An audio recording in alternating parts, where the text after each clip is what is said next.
Sometimes the truth is stranger than fiction. And today, I'm going to tell you 3 stories that demonstrate that. But before we get into those stories, if you're a fan of the strange, dark, and mysterious delivered in story format, then you've come to the right place because that's all we do and we upload once a week. So if that's of interest to you, please offer to bring the like button's car in for a service. But make sure when you have it there, you ask them to replace the air in their tires with helium. Also, please subscribe to our channel and turn on all notifications so you don't miss any of our weekly uploads. Okay, let's get into today's stories.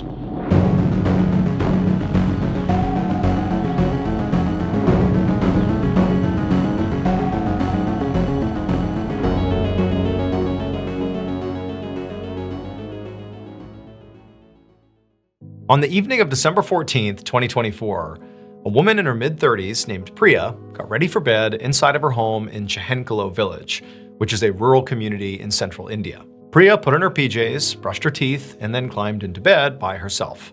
She was waiting for her husband, 35-year-old Anand Yadav, to finish his bath and then come in here and join her. And as Priya laid there, just waiting for her husband, she couldn't help but feel like their house was so quiet. And in many ways, the quiet of their house was this constant reminder of this really deep sadness in her life, which is, Priya really wanted a kid, but she and her husband had struggled to get pregnant. And now, they're in their mid-30s and it just seemed like time was running out. And, it's like all she wanted was a family and she didn't know if she would actually have one.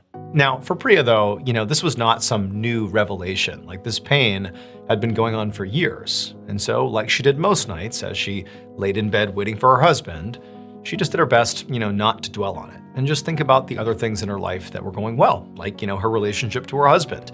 They were very happy and a very healthy couple. And so she's sitting there and she's thinking about that and again, trying to be grateful when the door opens to the bathroom and Anand comes out, but he's not dressed for bed. He's wearing a bathrobe, like he hasn't gotten dressed yet. And he's acting kind of funny. And Priya, she's looking at her husband, trying to figure out like, what is he doing? Why isn't he dressed? What's going on here? When she suddenly realizes his face is like bright red. Clearly there is something wrong with her husband. And then before she can ask him what's going on, Anand just turns and runs out of their bedroom, just wearing his bathrobe. And so Priya, she gets out of bed and she chases after her husband, trying to make sense of what the heck is going on here. She gets outside and she sees her husband is now collapsed on the ground outside. And so Priya really does not know what's happening here. She has no sense of what could be wrong. And so she just runs over to her husband and she rolls him over and she's shaking him to like get him to talk to her. But all she sees is his face is still this beet red color and it's almost like he's passed out or something, like he's not responsive. And so really having no clue what else to do, she just rushed next door to her relative's house. She got some family members, they came outside and together they scooped up the non-responsive Anand, threw him in a vehicle, and they rushed him to the hospital. And when they got to the hospital, Priya leapt out of the car, leaving Anand and her family behind, and she bolts inside. She tells the front desk attendant what's going on, that her husband, he's not breathing, he's unresponsive, he's in the car. And so right away, medical staff came charging out. They went and they got Anand, they brought him inside, and before long, Priya is running behind all the doctors and nurses that are rushing Anand on a gurney through the hospital to an exam room.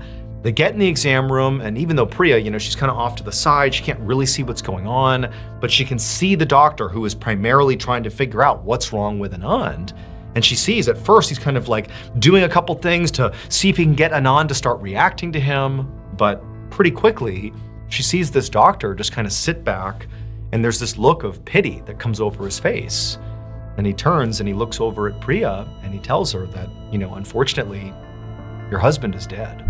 Now for Priya, this whole thing has happened so quickly that it's almost like she can't even begin to process it. And so instead of, becoming hysterical with grief, her first thought is, how could he have died? Anand was a healthy guy. He's, 35 years old. He's in the best shape of his life. He's a happy guy with a robust social life. Like there's no reason he should be dying right now. Like what in the world happened here? What killed him? Like that's her question to the doctor. But the doctor said, he's like, I don't know. The only way we're gonna be able to figure out what happened here is to do an autopsy because there's just nothing obvious. And so sure enough, a couple of days later, the hospital's pathologist was, inside of an exam room with Anand's body laying on a table right in front of him. And this pathologist had done countless autopsies. This was, very standard work for this doctor. And so the pathologist, they went into this autopsy really not having any idea what killed this guy. But in their head, they were thinking, okay, maybe it was a sudden heart attack because this sort of seems like that could be it. And so they made their first incision on Anand's chest, and the first place they went to look was Anand's heart. But after looking at Anand's heart, they determined that no, he did not go into cardiac arrest, he did not die from a heart attack, this death was not connected to his heart. And so the pathologist naturally moved from the heart to Anand's lungs, which is another area that, he believed could have something to do with this death. But after checking those out, it was clear the lungs did not have to do with Anand's death. And so after that, the pathologist wound up checking all of Anand's organs, trying to find any sign of what killed him, but there was nothing. There was no indication that this guy should have died. Now, the pathologist was a little bit surprised because they figured, by this point, they would have had the answer of what happened to him, but it's no matter. They'd done many autopsies before where it required some, further looking to figure out what happened. And so they moved on and they made an incision in Anand's throat. And when they opened up Anand's throat, the pathologist just stepped back and gasped because in their entire career, they had never, ever seen anything like this. It would turn out that Priya was not the only one who felt deep sadness around not having a family yet. Anand as well was just really heartbroken over the idea that, he was never going to become a father. And so, without telling his wife, Anand had gone out and sought out professional help for their fertility issues. However, the type of professional help that he sought was a little bit unorthodox. Instead of going to see a licensed doctor, Anand went to see what's called a tantric, which is basically a practitioner of occult magic. And this tantric gave Anand instructions for how to perform this ritual that supposedly guaranteed, if he did it correctly, that he would be able to have his child. Anand clearly believed this tantric, and so after being given the instructions, he went out and gathered the necessary resources, and he took them home. And then on the night that he died, while Priya was in bed waiting for him, and he was in the bathroom, taking his bath or whatever, well, at some point in the bathroom, Anand performed this fertility ritual, and it killed him. Anand, per the tantric's instructions, had taken a living baby chicken, a chick, and attempted to swallow it whole. Apparently that was all he needed to do in order to have a child as he so desperately wanted, but when he swallowed this chick, it got stuck in his throat, and within minutes, he suffocated to death. And also, unfortunately, the chick died as well.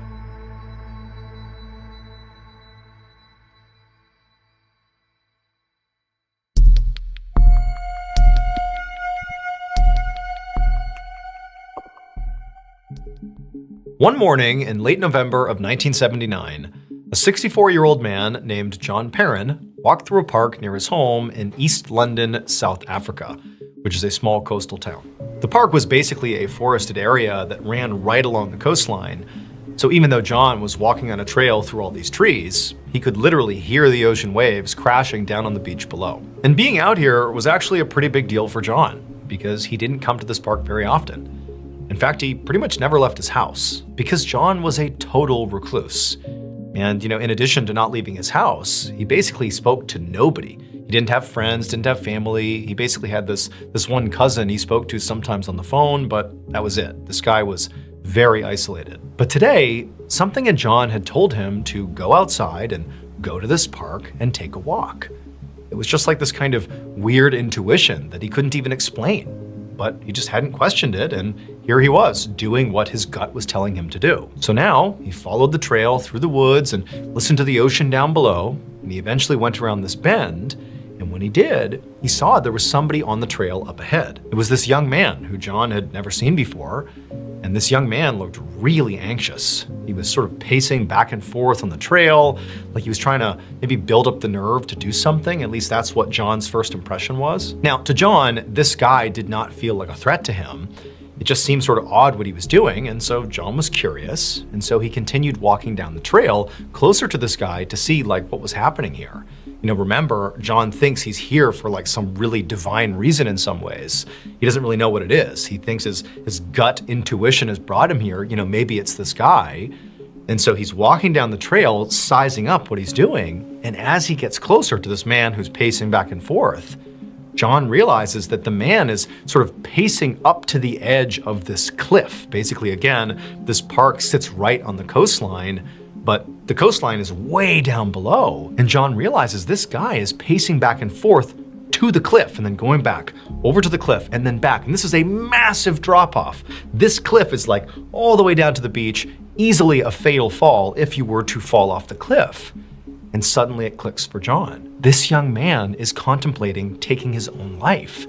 He's working up the courage to jump off the cliff. At least that's what John is thinking. The young man is so locked in on what he's doing, he's barely even registering that John is here. He's still just pacing, building up the courage, again, it appeared, to jump off this cliff. And so John's standing there, not really sure what to do. And also there were these other people that were also on the trail that had sort of taken notice of the situation. And there was this crowd forming, sort of standing a little bit back of this young man, not wanting to unintentionally, startle him and get him to jump off the cliff. Everyone's just kind of standing there watching. But for John, as he's standing there, almost paralyzed, not knowing what to do, he's watching this guy go back and forth. And then it was like everything clicked. Suddenly, John understood why he was here. His gut instinct had brought him here to go up and interact with this young man. And so John broke from the crowd. He walked up to this young man who was still pacing back and forth, and he put his arm around the young man, and he looked at him and he said,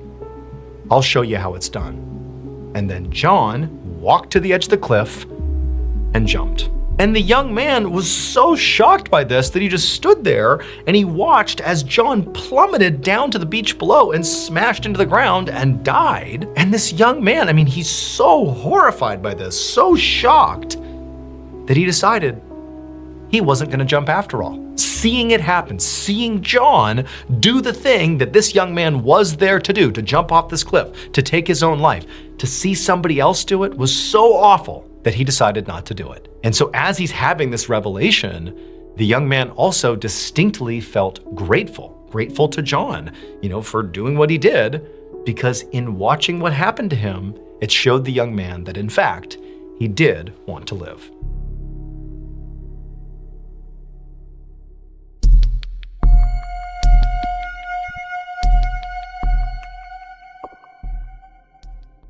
At 1 a.m. on March 3rd, 1944, a young train operator named Michel Palo stood in the caboose car of a freight train that was slowly going up the side of a mountain in southern Italy. Michel's job was to operate the brakes for the back half of the train.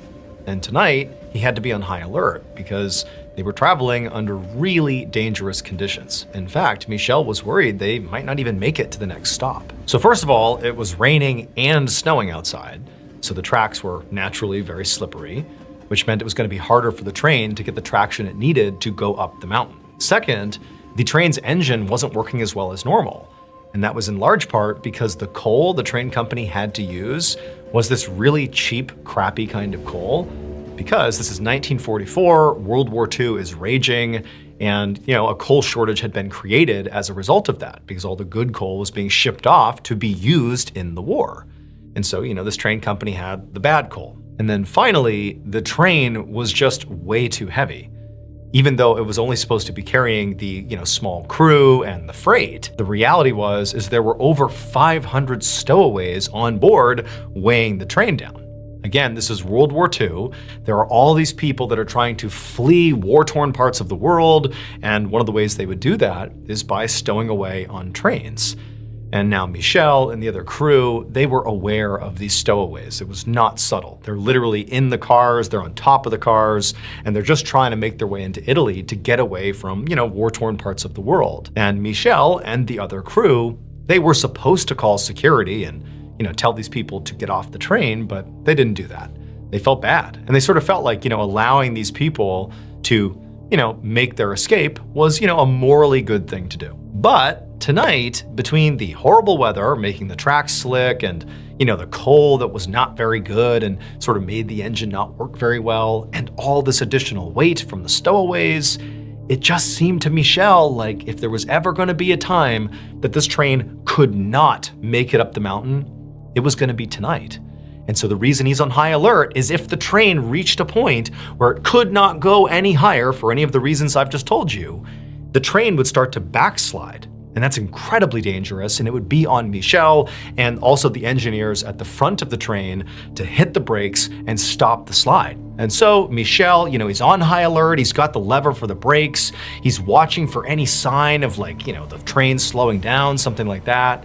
And they begin to make their ascent up this mountain up ahead. And at first it's going relatively fine, but it was just very clear to Michel, who knew this train well, that it was struggling to get up the tracks. But he saw up ahead there was this tunnel they would have to pass through before they made the trip the rest of the way up and over the mountain. And Michel's thinking, great, the tunnel is going to provide us dry, clean tracks where the train, if we just get into that tunnel, we can sort of get some momentum, get through the tunnel and ride that momentum because we know the tracks are going to be good up and over the rest of the way.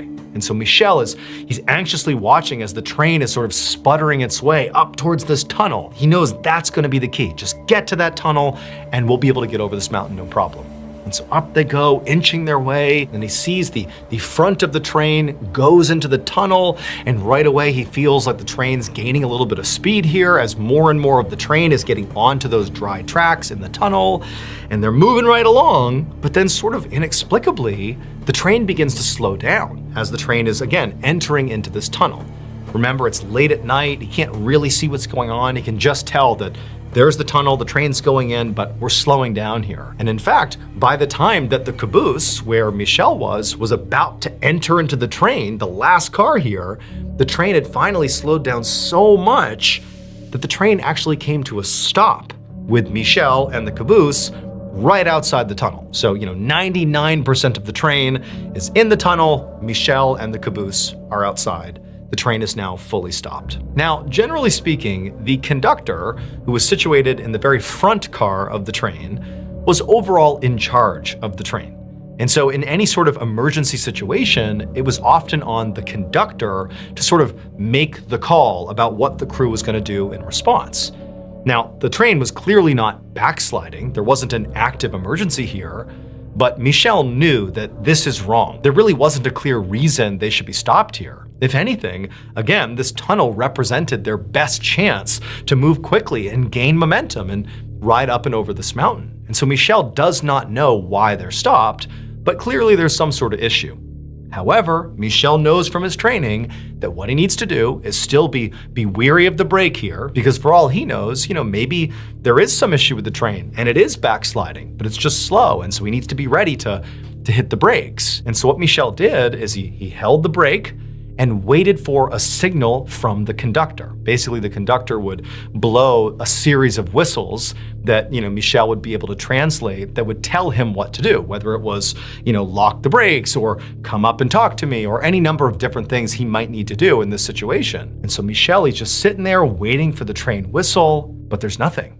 There's just quiet. There's no other sound except for the idling engine, towards the front of the train.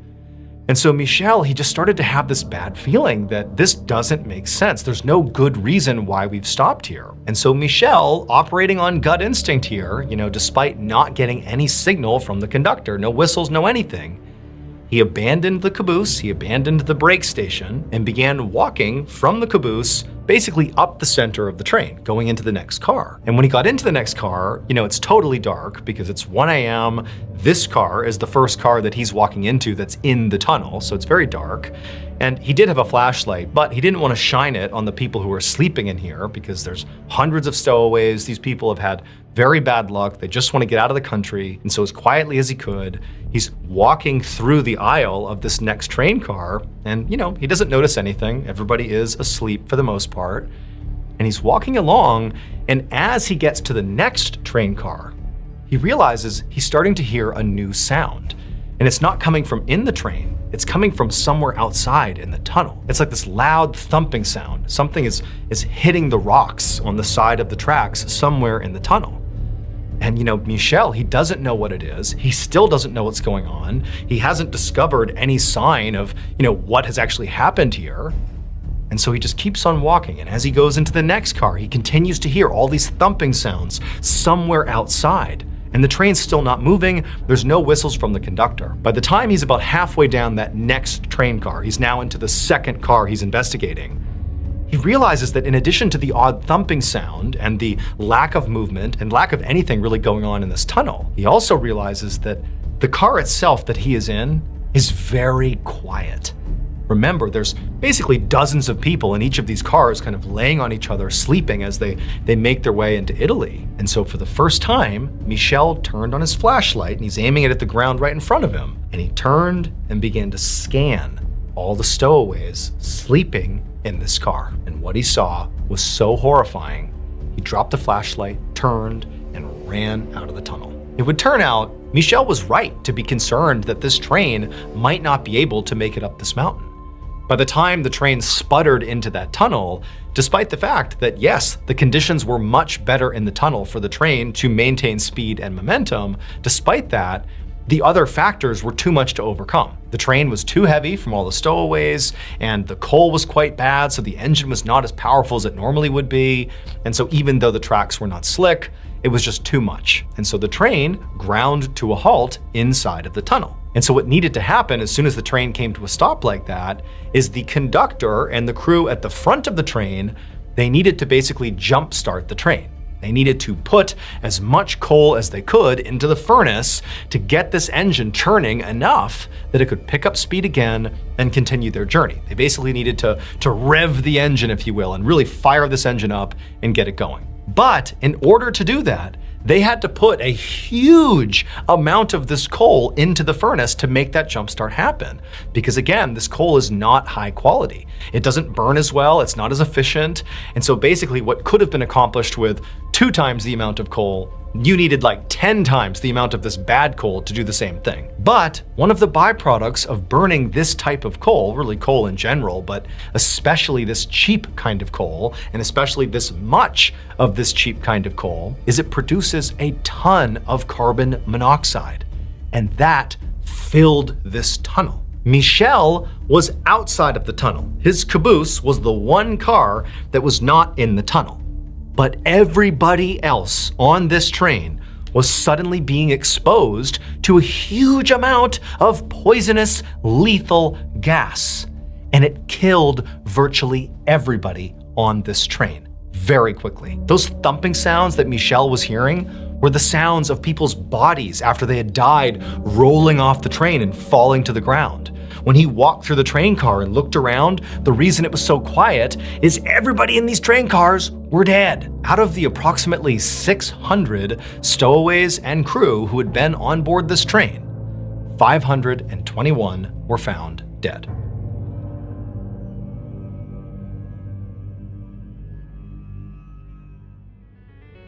Thank you so much for watching. Let me know what you thought of today's episode in the comments. And remember, we have hundreds of videos for you to binge right now. But if you're looking for a recommendation from me of that one video that's worth your time, well, it's this one right here. So give it a watch. All right, until next time, see ya. One September afternoon in Taiwan, a young man boarded a public bus for what he thought would be just an ordinary ride home. But it wasn't that. This ride would turn out to be the single most terrifying experience of this guy's life. And we don't just have to take his word for it, because this young man managed to capture a photo of the thing that was terrorizing him on this bus for hours. And so no matter what you think of the story, the picture is fascinating. So make sure you stick around till the end to see that photo. But before we get into today's story, if you're a fan of the strange, dark, and mysterious delivered in story format, then you've come to the right place, because that's all we do, and we upload once a week.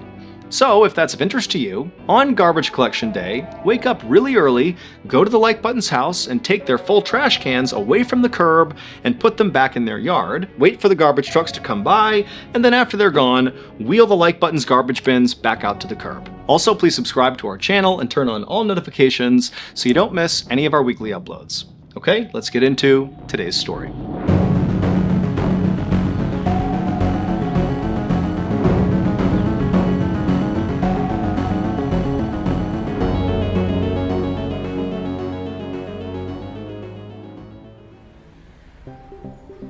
On the afternoon of September 4th, 2017, a young man named Zhu rushed through a bus station in southern Taiwan. Zhu's bus home to the capital city, Taipei, would be leaving any minute now, and because Zhu was running late, he knew the bus would be packed and he would get a terrible seat. And so Zhu just kept on running as fast as he could, and he finally saw his bus parked up against the curb on the outside of this bus station, and he ran up to it, totally winded, but glad that he hadn't missed his bus. And so the driver noticed Zhu standing there, and so he opened up the bus doors, and Zhu went on board, handed the driver his ticket, and the driver said, okay, take your seat. And Zhu turned, and he began walking down the aisle, and at first he almost didn't register the weirdness of the inside of this bus. I mean, he took this route all the time, and he was totally expecting this bus to be packed, but as he was walking down the aisle, he realized he was the only one on the bus. There was literally nobody else. It was just Zhu and the driver.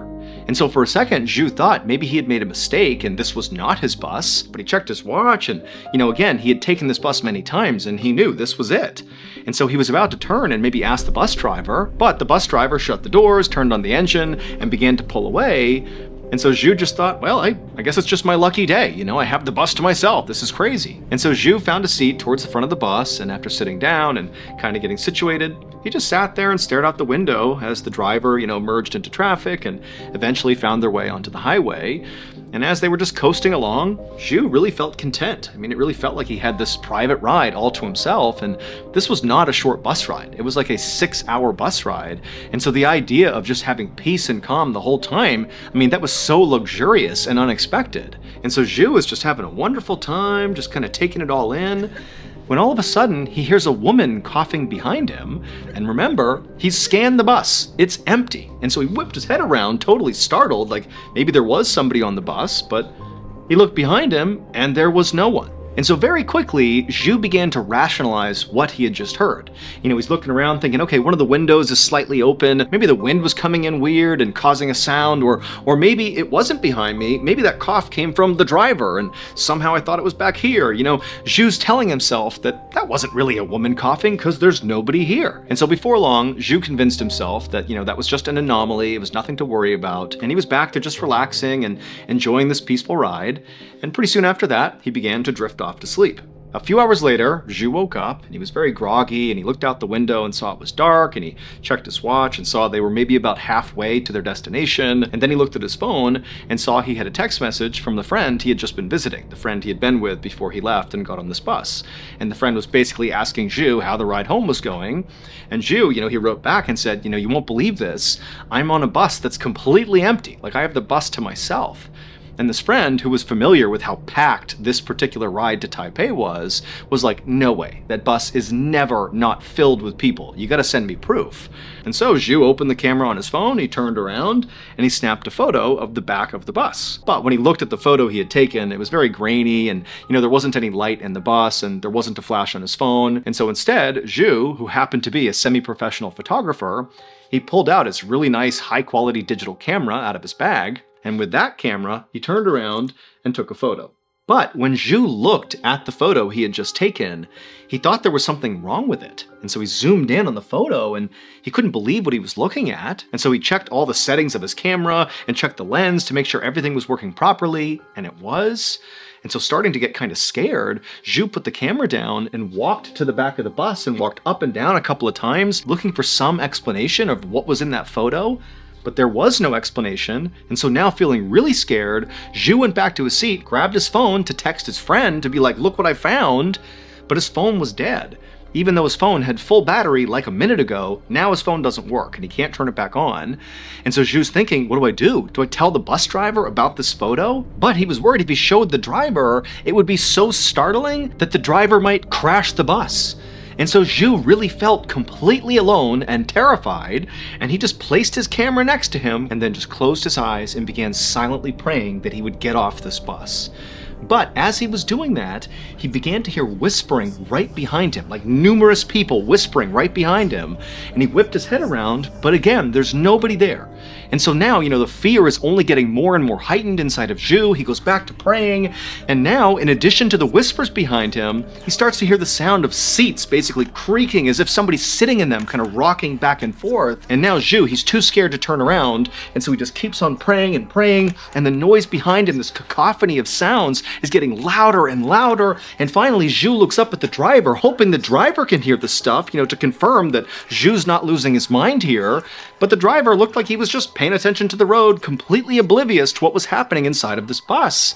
And so Zhu is horrified, has no idea what to do. These noises are not stopping, despite the fact nobody else is on this bus. And so Zhu finally plugged his ears just so he wouldn't hear it, and just tucked himself down in a ball and just continued to pray for the next 3 hours, all the way until the bus finally stopped. And when the bus stopped, Zhu unplugged his ears and opened his eyes, expecting to hear all these whispers and sounds, but the bus sounded totally quiet and normal. And the bus driver, was kind of going through the shutdown procedures of the bus. They were in the Taipei bus station. And so Zhu was feeling totally relieved here, and he couldn't wait to get off this bus. And so Zhu, he grabbed his camera and his things, packed them all up, and then as quick as he could, he began walking towards the front of the bus. But before Zhu got off the bus, the driver stopped him because he saw, Zhu looked horrible. He was sweating profusely. His skin was flushed. He looked like, something bad had just happened to him. And he asked Zhu, like, hey, are you okay? And Zhu was about to be like, oh, no, everything's fine, and just kind of get off the bus. But then he thought to himself, I have no explanation for what just happened, and that was horrifying. I don't know what that was. And I took this photo that I can't explain too, that seems definitely connected to all the noises I just heard. And now that the bus has stopped, there's no risk of showing the driver and risking scaring him so badly that we crash. And so Zhu thought, you know what, even if it makes me look crazy, I'm going to show the driver this photo and see what he thinks. And so Zhu was like, actually, let me show you something. So he pulls out his camera and he shows the driver the photo. And as the driver is kind of looking at the photo, not really sure what to look for, Zhu, he reaches down and he zooms in on the top half of the photo, and it expands the ceiling of the back of the bus. And you can very clearly see there is a huge human arm and hand extending off the ceiling, like it's reaching down into the bus. And so as the bus driver is studying this arm and hand, Zhu is saying, I thought for a second that could have been me, reflected off the ceiling or something, but I was holding the camera in my hand, and so wouldn't the camera be in the reflection? If that's my arm, wouldn't the camera be visible? Because it's not. And then Zhu also was like, I thought for a second maybe it was your arm, but you're driving the bus. Your hands are on the steering wheel. And so if this arm is your hand, wouldn't the steering wheel be in the reflection? Like, I don't understand how there's an arm with nothing in the hand reaching down from the ceiling. And then Zhu also told the driver that in addition to this totally terrifying photo of this ghost arm coming off the ceiling, there were all these weird whispers and sounds and noises behind him for the whole ride. Like, it was horrifying. And so after Zhu has detailed to this bus driver that basically your bus is haunted and I have photo proof, Zhu is expecting the driver to have a pretty big reaction to this. I mean, geez, this is pretty big news here. But the driver just handed the camera back to Zhu and basically turned to Zhu and said, you know what? You can't show this photo to anybody. Like, no one can know about what happens on my bus, because if they find out, it'll ruin my business. And Zhu's thinking, wait a minute, does this mean the bus is haunted? Is that what the bus driver is confirming here? He doesn't seem shocked. He seems like this is completely routine. This is what happens on his bus. And Zhu was about to protest and be like, are you kidding me? Like, why aren't you telling people about what's happening on your bus? But then Zhu was like, you know what? I don't know this guy. I don't care about this bus. You know what? I'm done with this. And so he said to the driver, don't worry, I won't tell anyone about, your haunted bus. I won't show anyone this photo. Thank you. And then Zhu got off the bus. When Zhu finally got to his house, it was around midnight and Zhu was exhausted. So he goes inside, he lays on his couch, and he plugs his phone in because his phone was dead. And as soon as his phone turned on, he saw all these messages from his friend who had asked him to send proof that the bus he was on was really empty. And so Zhu wanted to tell his friend about all the crazy stuff that had happened on the bus. He wanted to send him that photo of, the ghost arm. But also Zhu had promised the bus driver not to share this information with anyone because it could destroy this guy's business. And so as he was sitting there kind of wondering how to respond, something caught Zhu's attention outside. And so he turned and looked out the window and he saw all these people walking down the road carrying red lanterns. And suddenly, everything sort of clicked for Zhu. It was September 5th, which is important because it marked the beginning of a big event in Taiwan known as the Hungry Ghost Festival, and the people Zhu saw outside walking around with red lanterns were clearly participating in this event. This festival is celebrated every year in Taiwan, and it's all about honoring the dead and feeding them with offerings. For example, people will burn fake money they call ghost money, and once it gets burned, the spirits of the dead can use that money during the ghost month. People in Taiwan believe that during this ghost month, the gates of heaven and hell open up, and spirits come out and walk the earth alongside all the living, which could be a great thing. If you have a dead loved one or friend or somebody, you can reconnect with them during this event, but it also can be a bad thing because sometimes angry spirits emerge from the gates of hell and they wreak havoc on the living. And so as soon as Zhu realized that, today was the start of this Hungry Ghost Festival, he realized why the day before when he was on that bus, he realized why it was empty. Because there's this superstition in Taiwan that September 4th, the day before this festival, is the day when all the spirits are traveling around the globe. And it's believed that that day is a very dangerous day for the living to be out and about, because you don't want to come in contact by accident with, one of the evil spirits. And so nobody travels on September 4th. But Zhu had just forgotten and just believed he had struck luck by having this empty bus. But then, as Zhu was kind of working this through in his mind, he was thinking, wait a minute, all that weird stuff on the bus, the whispers, the sounds, the ghost arm reaching out of the ceiling that he got on camera, was that some sign that he had just come in contact with an evil spirit? Was he now in danger? Was this spirit gonna follow him around and haunt him? He didn't know. But now he's thinking, oh my goodness, I did the thing I wasn't supposed to do, and now I could be paying the consequences for it. And so Zhu suddenly was like, you know what? I don't care that I made some promise to the bus driver about not disclosing this photo or what I experienced on the bus, because now this is like a me problem. I could have big issues here. And so he decided he would send this photo to his friend and tell his friend about what he experienced on the bus to see what his friend thought. And so after messaging his friend wrote back that he was horrified by that photo, seeing that arm reaching down out of the ceiling, that was horrifying. And his friend didn't know what to make of it and did agree that, given the fact that the Hungry Ghost Festival has just started and you were out there on the day before, this isn't good. You could have come in contact with an evil spirit here. But his friend also gave Zhu some advice of how to handle this.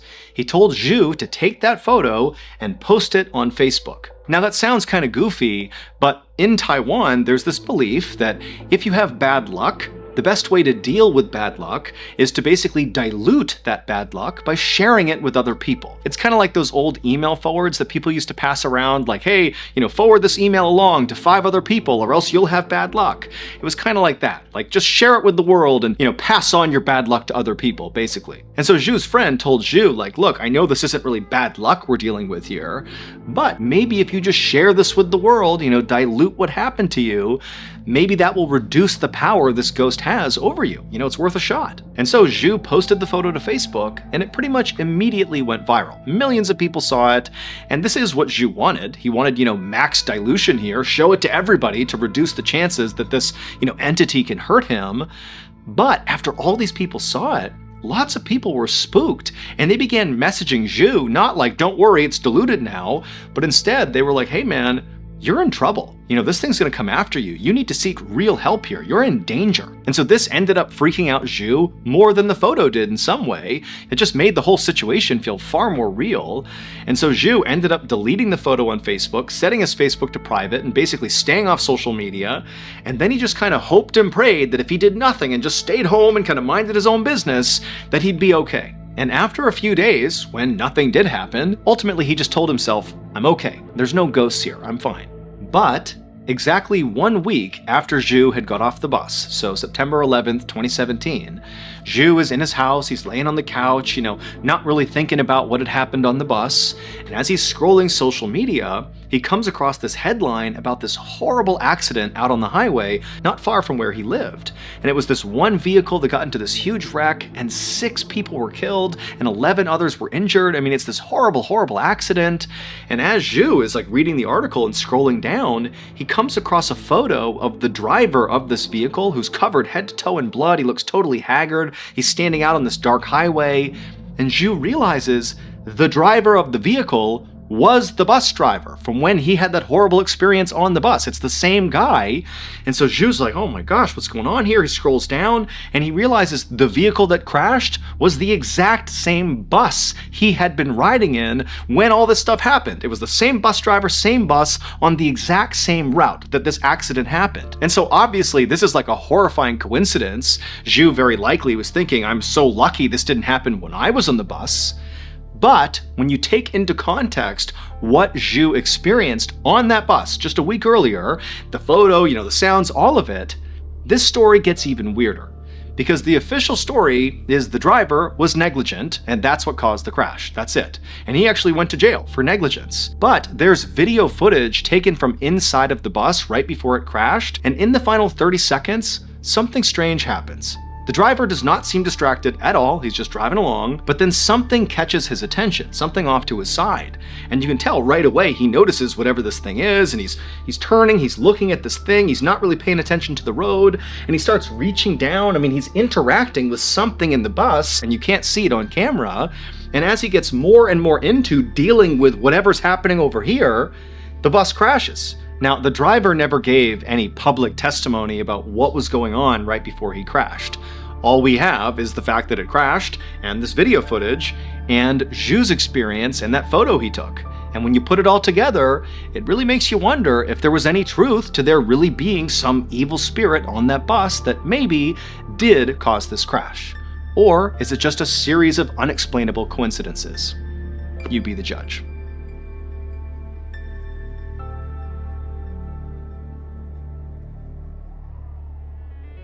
Thank you so much for watching. Let me know what you thought of today's episode in the comments. And remember, we have hundreds of videos for you to binge right now. But if you're looking for a recommendation from me of that one video that's worth your time, well, it's this one right here. So give it a watch. All right, until next time, see ya. Today, I'm going to share 3 stories that each have a very iconic, disturbing photograph that is tethered to that story. And at the end of each of these stories, I'll show you that photo. And some of these photos are truly astounding. But before we get into those stories, if you're a fan of the strange, dark, and mysterious delivered in story format, then you've come to the right place because that's all we do. So if that's of interest to you, please offer to host the like button at your house for a big dinner party. But when they show up, don't let them inside. Instead, simply tar and feather them. Also, please subscribe to our channel and turn on all notifications so you don't miss any of our weekly uploads. Okay, let's get into today's stories.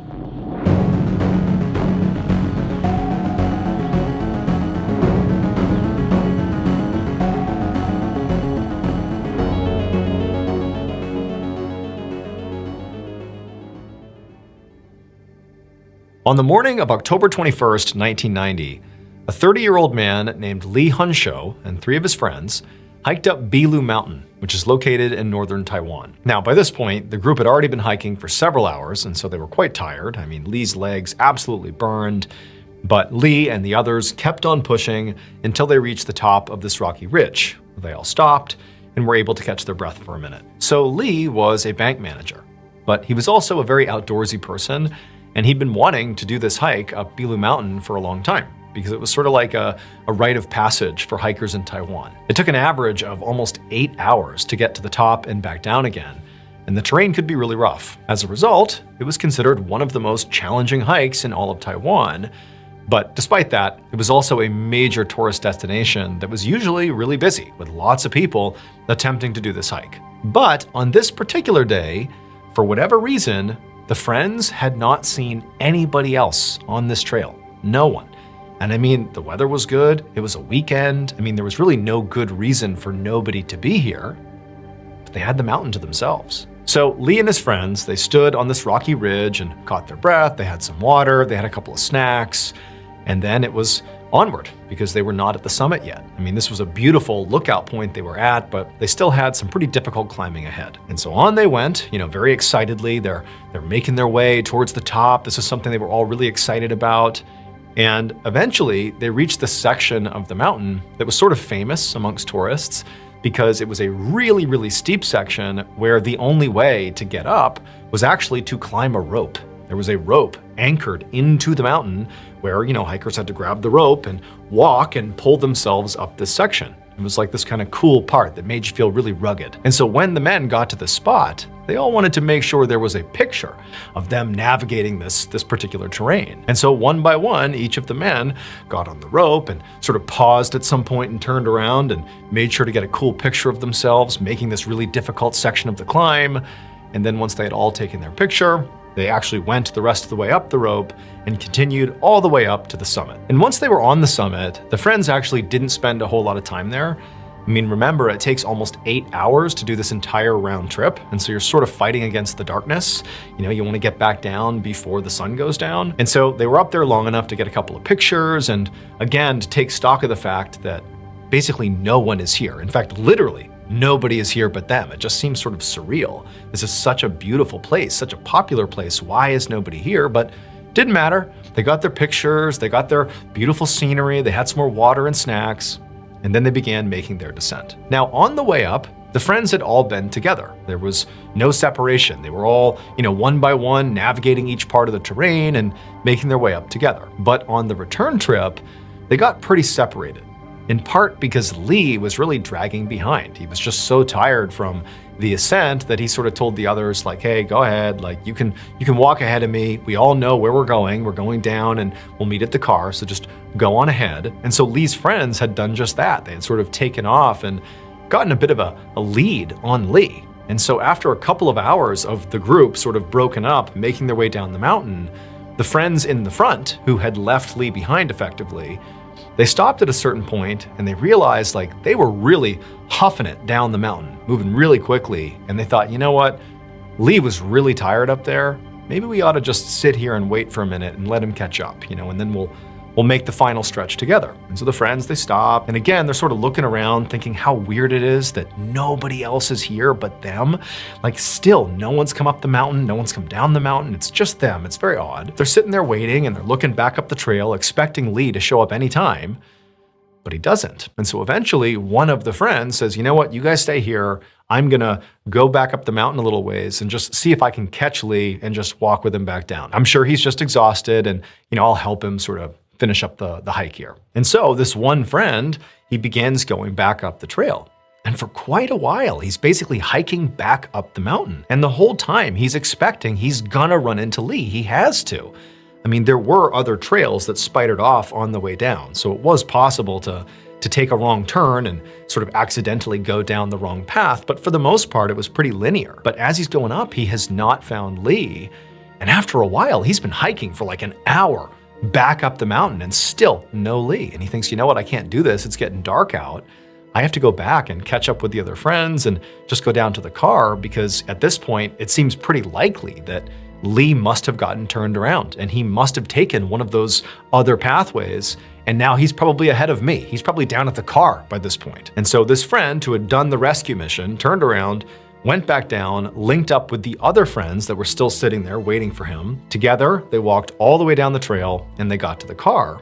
And when they got there, they're expecting to see Lee, but he wasn't there. And by now, the sun had basically set. And so the friends realized that, okay, like we have a real problem here. I mean, clearly Lee didn't just get lost. He's still on the mountain somewhere. And like, what are we gonna do? It's about to be nighttime. Like, we can't go up there looking for him. And so they hopped in their car and they drove to the nearest police station to tell them to go look for Lee. And sure enough, there would be this huge search that was launched for Lee. And over the coming week, there were all these people out scouring the mountain looking for Lee, but they couldn't find him. And after a week of searching, the police had to call it off. And so Lee's friends and family were left with this huge question mark. Like, where did he go? What happened to him? The not knowing was in some ways worse than having found out he had died or something. And so there's this horrible uncertainty. Nobody really knows how to react to this. Do you grieve his loss now, or do you hold out hope that maybe he's still alive? Well, the friends and family kind of did the latter. They kind of held out hope that, maybe he's out there somewhere.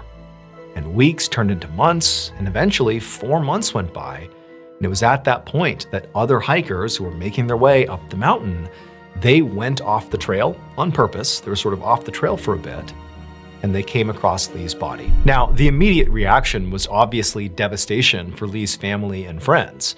But at least it seemed like they were going to get closure about what actually happened to Lee. However, when police began to investigate what actually killed Lee and why, they ran into a lot of anomalies. Number one, they did an autopsy and they couldn't figure out what killed him. There was no clear cause of death. Number two, where he was found, he was just kind of sitting there, with his back against the mountain. His pack was right next to him. It almost seemed like he just sat down and then just died in place. But again, there's no clear cause of death. There was no obvious, trauma he sustained. It certainly didn't seem like he fell. He didn't appear to have any obvious injuries. He just stopped at some point on the mountain and died. And on top of that, remember, Lee is like a seasoned climber. He had supplies in his bag that could at least last him for some time. He had a flashlight, he had a compass. He knew where he needed to go, down the mountain to the car. Why is he stopping? Again, no injuries, no clear injuries. Why is he stopping right there until he dies? It just didn't add up. But then there was another very strange development that sort of took the story in a totally new direction. One of the friends who was with Lee on that doomed hike, the one who had the camera that took pictures of all of them climbing up that rope and took pictures up on the summit, he went and got his pictures developed shortly after Lee had been found dead. And when he went through the photos from their trip, he could not believe what he found. Here is the photo of Lee posing with that rope. And if you notice, at the top of this segment, there's a person clearly up there looking down at Lee and his friends. But remember, they didn't see anybody else on the mountain the entire time they were there. And they certainly did not see that appears to be a young girl in a red jacket, right at the top of the segment they were in when they were taking those photos. They didn't see her. They would have absolutely communicated with her, but they didn't see her. And so they have this photo of this girl in Lee's picture, but she wasn't in any of the other photos. She was just in Lee's. And making this even stranger is there was this myth about this mountain, that there were these spirits on this mountain that would sometimes target hikers and lead them astray away from their friends off the trail, where effectively they would die. And wouldn't you know it, it seemed an awful lot like Lee was led astray and just sort of sat down and died on the mountain shortly after that picture captured this girl in red looking down at him.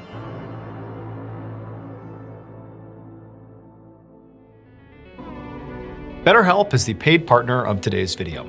As an adult, I have found the holiday season can sometimes be sort of depressing. And I think the reason for that is nostalgia.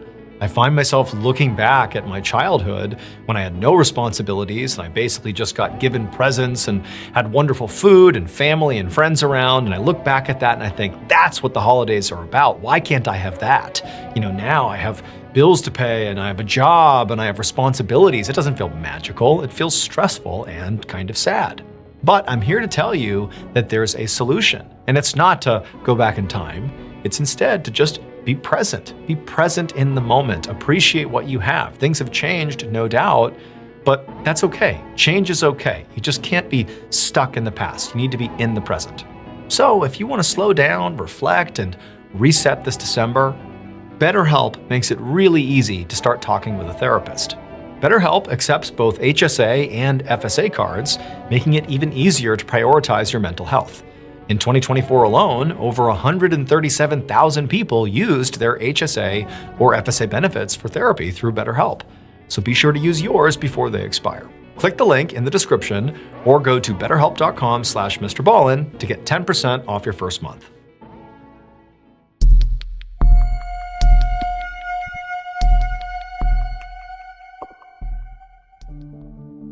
On the morning of August 8th, 2024, a 48-year-old Russian woman named Lyudmila Lazarenko sat on the floor of a bungalow deep in the Amazon rainforest in Peru. The bungalow was small and mostly just for sleeping, but it was connected to a communal kitchen and dining space. Lyudmila sat right in the middle of the bungalow on the floor with her eyes closed and her legs crossed, and she was trying to meditate, but the sounds of the birds and the insects outside in the rainforest, plus the sound of her friend, Ivan Kuzmin, who was moving around in the attached kitchen, were making it hard for her to concentrate. And so Lyudmila finally gave up on meditating for right now, and she opened her eyes and she looked out towards the kitchen, and she saw her friend, Ivan, who was 38 years old and from Ukraine, and he was busy brewing some tea. So Ludmila and Ivan genuinely were just platonic friends. In fact, Ludmila, she was married and had 2 kids, but she was out here alone. She and Ivan were actually part of what was a retreat out in the Amazonian rainforest with other people from all over the world who would come out here to meditate in nature and do some soul searching and hopefully come back to their regular lives with some additional perspective. Now, Ludmila and Ivan had been going to retreats like this for the better part of 2 years,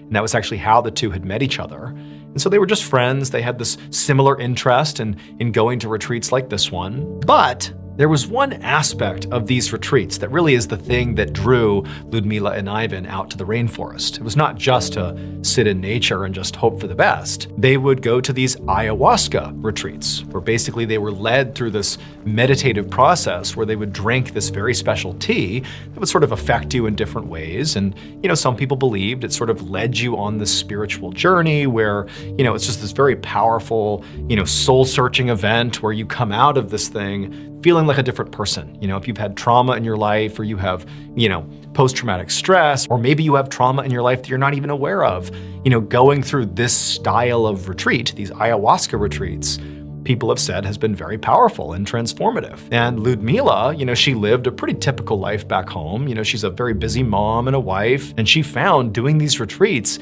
really offered her a big reset. She felt like it was the one chance for her to kind of disconnect from responsibility and just be at peace. And Ivan, for the most part, felt very much the same way. I mean, he came to these retreats for similar reasons for his own life. And so here they are, they're out in the rainforest, and they're brewing up some tea, some ayahuasca tea, and they're in this bungalow and they're getting ready to have this sort of meditative journey. But they were about to break a very important rule. So the man who ran this particular retreat out in this part of the rainforest, he made it explicitly clear to everybody who came out there that no matter how many times you've come to these retreats or similar retreats, you never, ever drink the ayahuasca without a shaman present, basically without somebody else there to sort of help guide you through this process. If you were to do it on your own, who knows what could happen. And so everybody knew you cannot do this on your own. But Ludmila and Ivan, they felt like, what, I get it.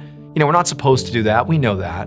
But we've done this so many times and we know what we're doing. So let's just brew up some ayahuasca of our own and we'll stay in our bungalow and we'll drink it ourselves. We'll have our own experience. Nobody will even know. And so that's what Ivan was doing in the kitchen. He was making ayahuasca tea. And when he was done, he grabbed 2 mugs of this tea. He walked back over to Ludmila, who was in the bungalow section. He sat down next to her. They drank their tea and they both laid down on the ground and closed their eyes. A couple of hours later, the director of this retreat, who at the time was directing some group meditation not very far away from the bungalow where Ivan and Ludmila were, he was doing this group meditation when he heard a loud scream, and it was coming from somewhere near the bungalows. And instinctively, he got up, he abandoned the group he was with, and he ran to the scream. And he saw one of his staff members. She was the one who screamed, and she was standing looking into the bungalow where Ivan and Ludmila were. And so the director rushes over and gets right next to this woman, and he looks into the bungalow, and immediately he knew 2 things. One, he knew for a fact these 2, Ivan and Ludmila, had broken the rule. They had taken ayahuasca without a shaman present. And 2, they had paid a horrible, horrible price. So ayahuasca is not just some herbal tea. It is a very powerful hallucinogen. And that's the whole point. People go out into the rainforest for these retreats and drink this hallucinogen in order to basically have perspective on their lives that you can only get by, introducing this chemical and causing yourself to hallucinate. People talk about almost seeing themselves from the outside looking in and like having this deeply spiritual event where you come out of your trip, that's what it's called, feeling like, oh my goodness, I know myself better now because of the hallucinations I just went through. But critically, the reason you have to have a shaman present in these retreats is really for safety. Because sometimes when you take ayahuasca, you have a bad trip where you have all these hallucinations, but they're of horrible, terrifying things, but you can't differentiate them from reality. And so you're living in a nightmare. And a lot of times these bad trips, it feels like something's gonna happen to you. You're gonna get hurt in some way, or somebody else is gonna get hurt unless you act. But again, you're sort of out of your mind. And so you have these shamans present to protect you from yourself. But Ivan and Ludmila didn't have a shaman present. And so when they entered their trip, Ludmila was having a good trip, Ivan was not. He had a horrible trip. And in his trip, he believed that Ludmila had become possessed by evil spirits, and he needed to save her soul. And how was he gonna save her? Well, he took a metal bottle and beat her savagely, and then he went and got a knife from the communal kitchen and he proceeded to dismember her. That staff member who walked over and screamed, they looked in and saw Ivan looking at them, smiling, totally insane looking, still high on ayahuasca, and there are pieces of Ludmila all over the bungalow. Here is a picture that was taken of Ivan very shortly after that staff member discovered this bloodbath inside of the bungalow. Ivan is literally sitting on the ground, feet away from pieces of Ludmila. He's just murdered her savagely, and he's still absolutely tripping on ayahuasca. He looks like an absolute madman. Ivan would come down from his ayahuasca trip, and when he did, he immediately confessed to what he had done. And he was arrested for murder, and he is currently serving time in prison in Peru.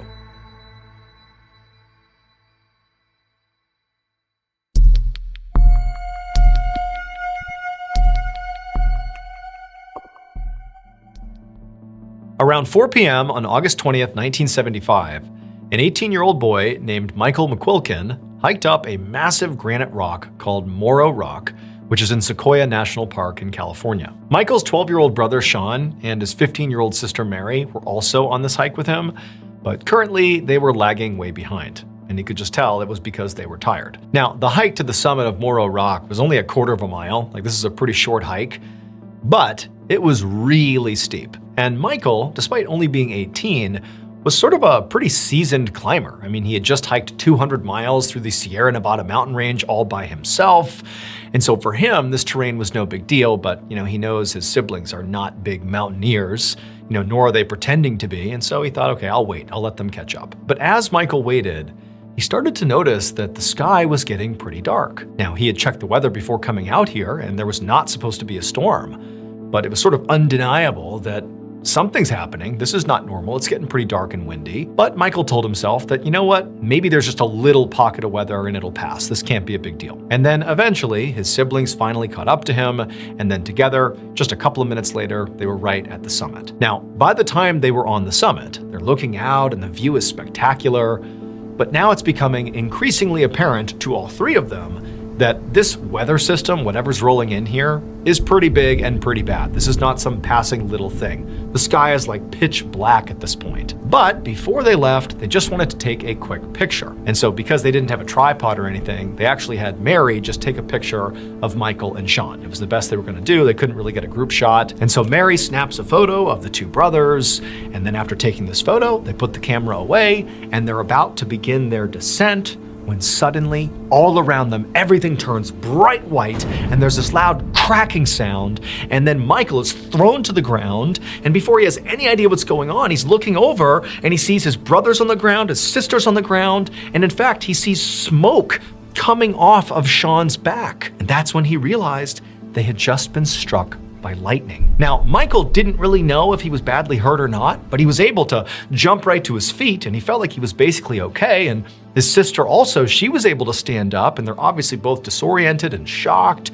But Sean, I mean, he's in a heap on the ground and is literally smoking. It seemed like he really took the brunt of this lightning strike. And so Michael and his sister, they scooped Sean up, and together they hustled down the mountain, they got in a car, and they rushed to the hospital. And somewhat unbelievably, despite taking effectively a near direct hit from a lightning bolt, Sean survived. I mean, he was covered in burns, but He and Michael and Mary all lived through this strike. But the reason we know about this lightning strike is not just because they survived. That's great, but that's not why we still talk about it today. The reason we still talk about it today is because of that picture that Mary took of Michael and Sean standing on the summit of this mountain. If you look at this picture, you can see that the two brothers, their hair is sticking up in all directions. And they noticed at the time that their hair was standing up, but they didn't know why. They thought it was kind of funny.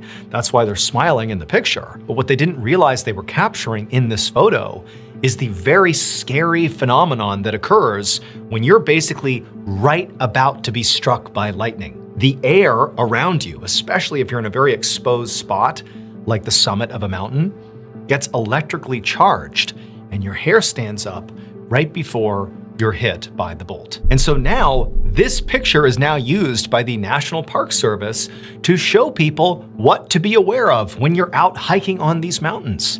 If your hair starts to stand up, you better move.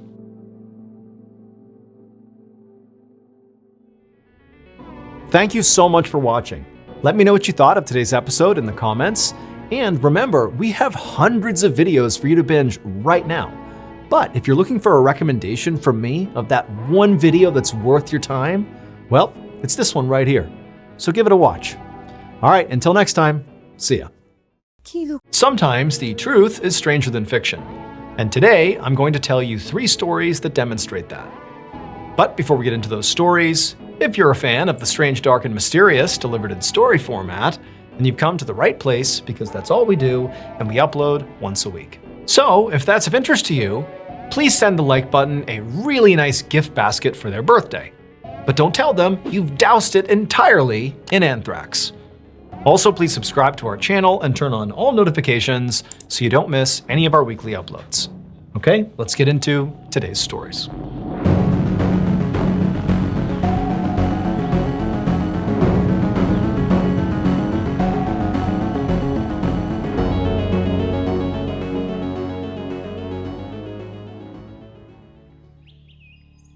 On the morning of February 20th, 1881, a police officer led a search party through the woods in Hill County, Texas, which at the time was a very rural farming community with lots of dense, undeveloped woodland.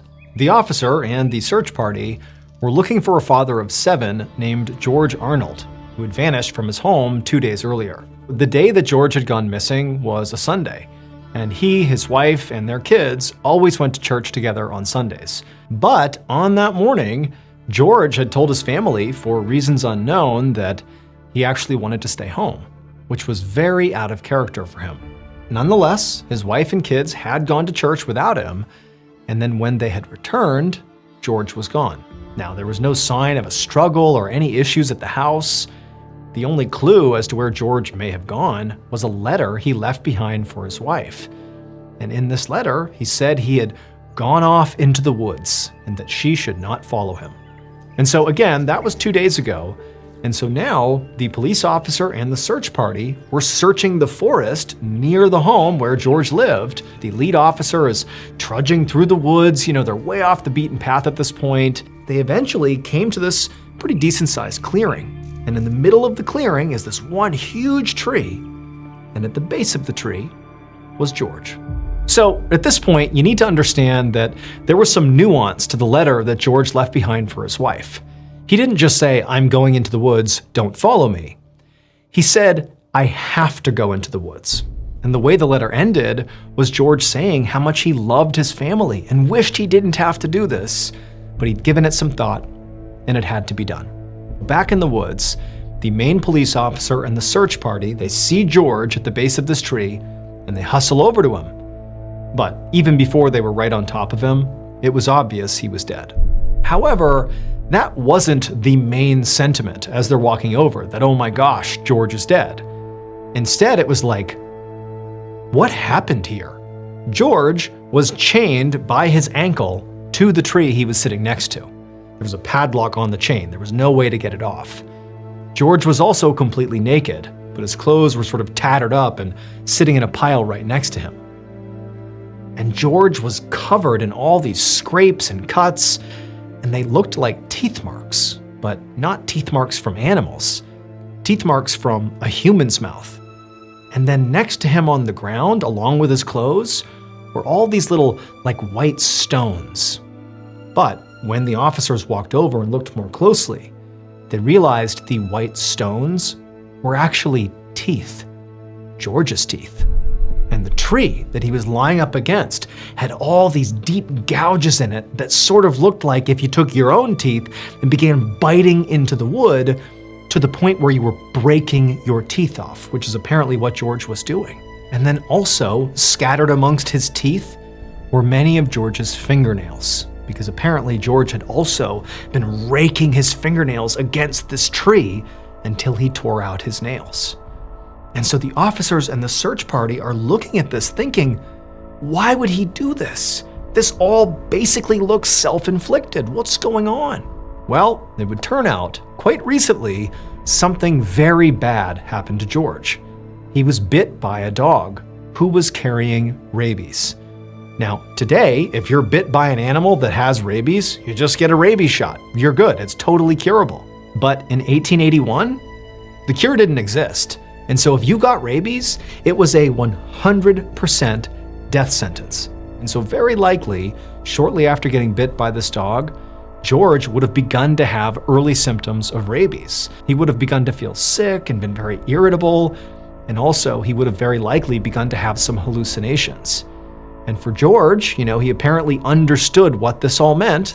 He had rabies, and he knew what was coming next. And he didn't want to put his family in harm's way. Now, George was a very religious guy, so he didn't believe in the idea of taking your own life. And so instead, what he did is he wrote this letter to his wife that sort of broadly explained that I have to do this and I'm so sorry. And then he went into the woods, chained himself there, and basically allowed himself to die this horrible death, where he must have been in so much agony and pain that he's doing things like biting the tree until his teeth broke off and his nails fell off. His death must have been absolutely wretched and painful, but he did it to protect his family.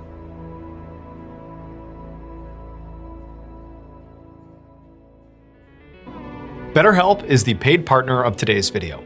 You know that feeling when you know you're about to do something like a bad habit and you just can't stop yourself? You see it happening and you know you're not supposed to, but it's like you can't stop.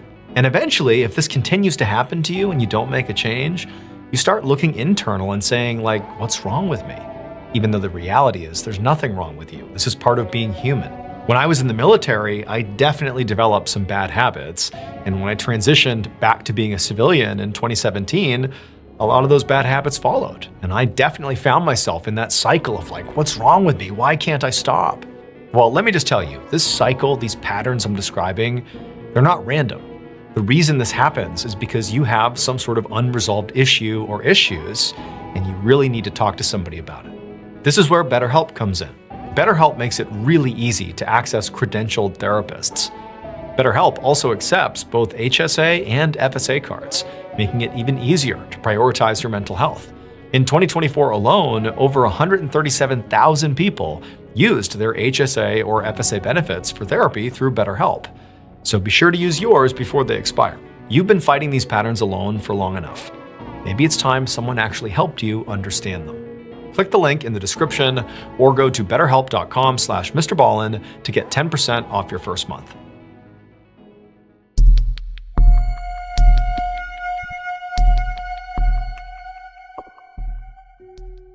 There is one person in history whose name is so tied to horror that in many ways it's become sort of synonymous with evil. This person committed some of the world's worst atrocities, and in fact, they could have committed many more that we don't even know about. And part of the reason we don't know about it is because they got away with it. And even worse, they never came out and said why they did anything. There's no motive, there's no manifesto, there's virtually no communication with authorities or the public or anything. However, there is one time that this killer, for whatever reason, did reach out and communicate with somebody. And this interaction is simply known as From Hell. On the evening of October 12, 1888, a 49-year-old businessman named George Lusk walked into his upscale home in East London. He grabbed the mail that his housekeeper had set out on the table by the door, and he began sifting through it. And at first, all he saw were a couple letters from friends, and he saw a couple of invitations to upcoming parties. And then he got to the bottom of the mail pile, and he stopped. Because at the bottom of the mail pile, there was a postcard and a letter.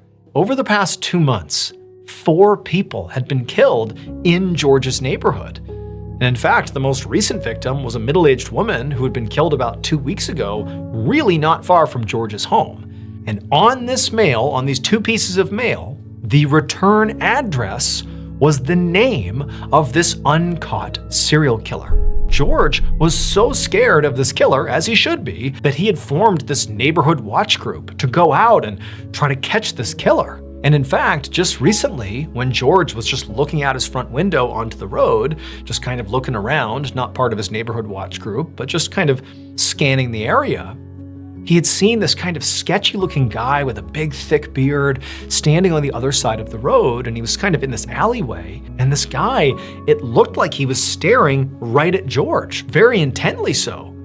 And George at first returned the stare, but then felt so uncomfortable that he drew the blinds and kind of hid from his window. Because again, he's thinking, there is a killer on the loose, maybe that's him.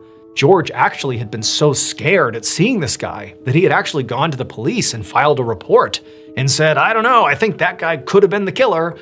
But the police really couldn't do anything because all they had was a sort of generic description of some guy standing on the road not doing anything. So nothing was ever done. And so George, even though he was scared, he opened up these letters, and it was even more alarming than he could have thought. Because whoever wrote this, whether it was the killer or not, they were basically taunting George, saying, yeah, I know you stood up the neighborhood watch group. I don't care. I can do whatever I want. I can kill with impunity. In fact, I'm gonna kill 2 people tomorrow night, and there's nothing you can do to stop me. George just gathered up the letter and the postcard. He left his house right away and literally ran to the police station. And when he got there, he showed them the letters and said, look, this is from the killer. It feels authentic. He's gonna kill 2 people tomorrow night. You gotta do something. And so the police, they took the letters and they read them and they agreed that they did seem, authentic. But at the same time, they're like, there's really no way to tell if these are real. I mean, this could easily be a hoax. And even if this was real, what do we do? Who are the 2 people the killer's gonna go after? How can we possibly protect them? George was told to go home and, just play it safe, stay home, stay inside, and let the police do their job. Over the next couple of days, George was basically sitting on pins and needles waiting to find out that, sure enough, a double homicide was committed somewhere in the neighborhood. But there was no news of any homicides. Things were calm. There was no news of the killer anywhere. And so George told himself that, he was overreacting. Clearly those letters he got must have been hoaxes. But then, on October 16th, so 4 days after George received those 2 pieces of mail from the killer, he came home and he went inside, and like normal, his housekeeper had set the mail on the table right inside the house. In addition to all the paper mail, stacked on top of it was this little package, and it was wrapped in brown paper. He picks up the box, and very apprehensively, he begins to unwrap it. And once it opens up, he sees there's a letter sitting on top of this box. And the letter at the top, it says, "From hell." That middle-aged woman who had been murdered just a couple of weeks earlier right near George's house, well, when she was found, 1, they identified that she clearly had been killed by the same serial killer that was still uncaught. But 2, she was missing something, her kidney. The package that George received inside of that box itself included half of a kidney. And then the body of the letter explained that this was the other half of that woman's kidney because the killer had eaten the other half. And this half was a gift for George.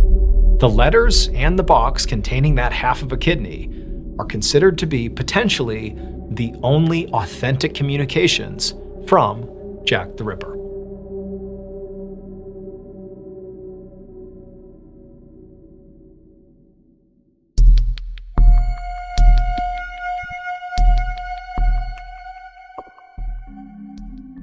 Around 7 p.m. on May 21st, 1985, a 17-year-old boy named Jason Finley sat on the edge of his bed in his grandmother's spare bedroom in the suburb of Scotch Plains, New Jersey. He took a deep breath and then grabbed the landline phone next to the bed and then punched in the number of the girl he had been seeing for the past couple of weeks. Jason really liked this girl. Her name was Kathy, and tonight he wanted to finally ask her to officially be his girlfriend. As the phone rang, Jason found himself staring out the window at the raging thunderstorm that was going on outside. In fact, it had been raining so hard that day that Jason and his twin cousins and his grandmother had all basically had to stay inside the whole day.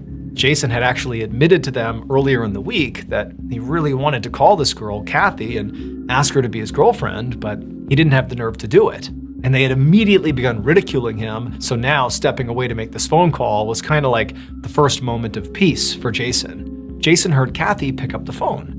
And when he heard her sweet voice, it was like all his thoughts of his annoying cousins disappeared from his mind, and suddenly Jason was overwhelmed with this urge to just blurt out, "Will you be my girlfriend?" He took a breath like he was about to tell her, about to finally ask her this question. But right before the words escaped his mouth, he felt this unbelievably shooting pain in the back of his head, and then everything went black.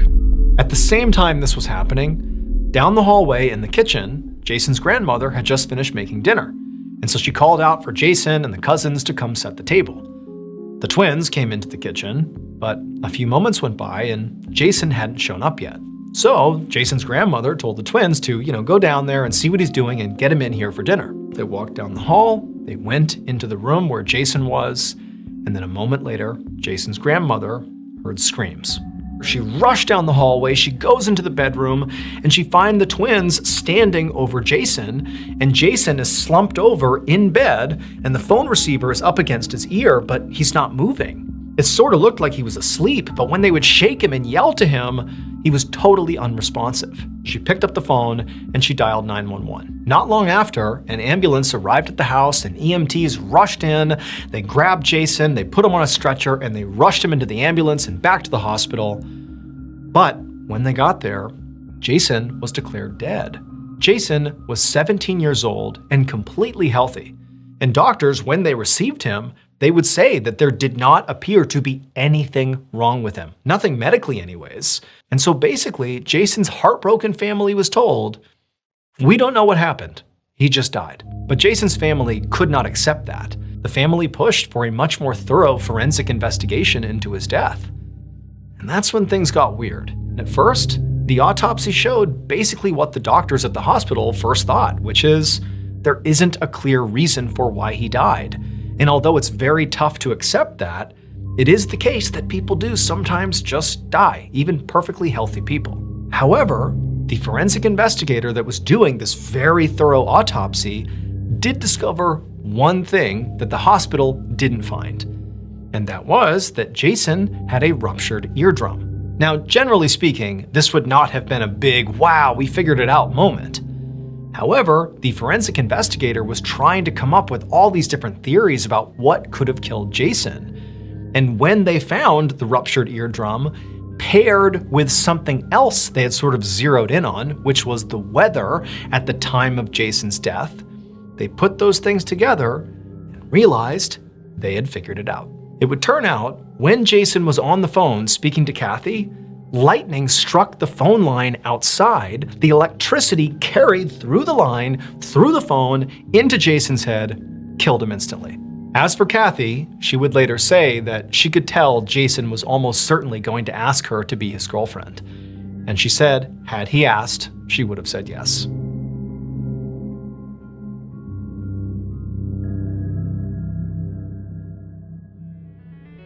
Thank you so much for watching.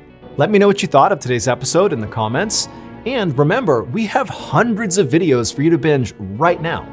But if you're looking for a recommendation from me of that one video that's worth your time, well, it's this one right here. So give it a watch. All right, until next time, see ya. তাহলে কোথায় যাওয়া আসা করো তুমি? কি বলতেছো? আমাকে suspend করছে? মা ফোন করেছিল। সীমন্তের বিয়ে 13 তারিখ। মা একা হাতে ফজরের নামাজ পড়তেছিলাম, পড়ে যখন উঠলাম তখন দেখলাম অবন্তী সুটকেস নিয়ে, বাবা তুই আমার একমাত্র সন্তান, আমার খুব শখ ছিল তোকে আমি নিজে মিস করেছি বলেই আজকে যখন তুমি দ্বিধা দ্বন্দ্ব পেরিয়ে এই গেট দিয়ে ঢুকলে। কি ব্যাপার, এভাবে তাকিয়ে আছো কেন? আচ্ছা, আমি কিছু একটা ব্যবস্থা করছি। তোমাকে কিচ্ছু করতে, এবার কি আমি আমার হাতের কাজটা শেষ করতে পারি? তুমি একা কেন করবে? আমি তোমাকে একটু হেল্প করি। কি ব্যাপার, তুমি এখনো ফ্রেশ হও নাই কেন? ফ্রেশ হব, কিন্তু ভাবছিলাম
করে নীলের সাথে কথা বলছো কেন? মা, আপনি মুরব্বী মানুষ, আমি আপনাকে হাত কোনো সিন ক্রিয়েট করিনি বাসার মধ্যে এসে। আমি যেন কোনো সিন ক্রিয়েট না হয় সেটার জন্য আমি তোমাদেরকে কিচ্ছু বলিনি। সালেহা বেগম। থাক থাক পেছে। আচ্ছা বোনের বিয়ে নাকি নুনন্তে পান্তে ফোরনের ছেলেটার সংসার করতে কষ্ট হচ্ছে? তোমাদের ঝগড়া দেখবো আর কি, তোমার ভাই ঝগড়া দেখতে আমার ভালোই লাগে এখন। এমন হয়ে গেছে আমার। আমি আর তোমাকে বরণ করার জন্য যে এলাকাণ্ড করার কথা তার কিছুই করতে পারলাম না। I am extremely sorry. ওর কাছে আমার শাড়ি গেল কি করে? কি রে নীল, তুই না বলেছিলি এই শাড়িটা নিয়ে আমাকে যখন মনে পড়বে তখন এটার গন্ধ শুন। আমাকে তোমাকে একটু সামান্য উপহার, এটা সাদরে গ্রহণ করুন।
The wait is over.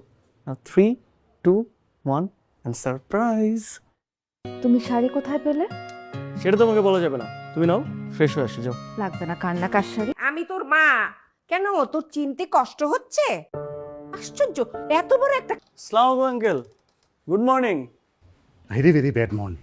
কি বলেন, দুইটা বেড়ে বেড়ে তার তোমাকে তো বিকালের কথা বলাই হয়নি। এই যে মাছ দিয়ে দিছি, না খাও।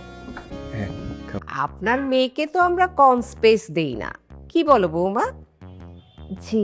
তোকে হাত খরচ ঠিকঠাক মতো দেয় তো? হ্যাঁ দেয়।